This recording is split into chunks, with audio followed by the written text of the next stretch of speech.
mohon Bapak, tolong saya bersujud Bapak, saya mohon Bapak, tolong Bapak, tolong po saya untuk keadilan Bapak, tolong jangan ada fitnah-fitnah lagi Bapak. Pilu, Ibunda Pradalaki berlutut ke Pangdam Udayana, ucap tolong jangan ada fitnah lagi. Pangdam 9 Udayana Maijen TNI Piak Budiakto mengunjungi kediaman orang tua mendiang Pradalaki Saputra Namo pada Senin, 11 Agustus 2025. Setibanya di lokasi, Pangdam disambut oleh keluarga. Ia terlebih dahulu memeluk ayah almarhum sebelum berbicara dengan Ibunda Pradalaki, Sepriana Paulina Mirpe. Dalam pertemuan tersebut, Sepriana tiba-tiba berlutut di hadapan Pangdam sambil menyampaikan permohonan agar tidak ada lagi fitnah yang beredar mengenai anaknya. Mohon Bapak, tolong saya bersujud Bapak, saya mohon Bapak, tolong Bapak, tolong po saya untuk keadilan Bapak, tolong jangan ada fitnah-fitnah lagi Bapak, tolong anak saya sudah meninggal Bapak, saya mohon saya seorang ibu, tolong Bapak, tolong, anak saya penopang hidup saya, kebanggaan saya jadikan dia untuk TNI Bapak, saya ikut.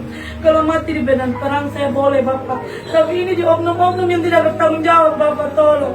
Tolong jangan ada fitnah lagi, Bapak. Saya seorang ibu. Saya rela kalau anak saya meninggal di medan perang, tetapi ini akibat perbuatan oknum yang tidak bertanggung jawab, ujarnya di hadapan Pangdam. Sepriana juga berharap seluruh pihak yang terlibat dalam peristiwa tersebut dapat diproses dan dijatuhi hukuman sesuai peraturan yang berlaku.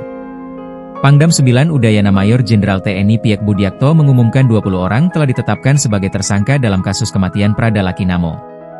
Usai berdialog dengan keluarga, Mayor Jenderal Piak Budiakto kemudian memberikan pernyataan kepada wartawan. Piak Budiakto menyebut sejauh ini sudah dilakukan pemeriksaan terhadap puluhan orang.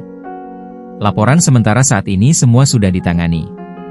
Seluruhnya 20 tersangka yang sudah ditahan, kemudian ditindaklanjuti pemeriksaan lanjutan. Ada satu orang perwira, kata Piak Budiakto.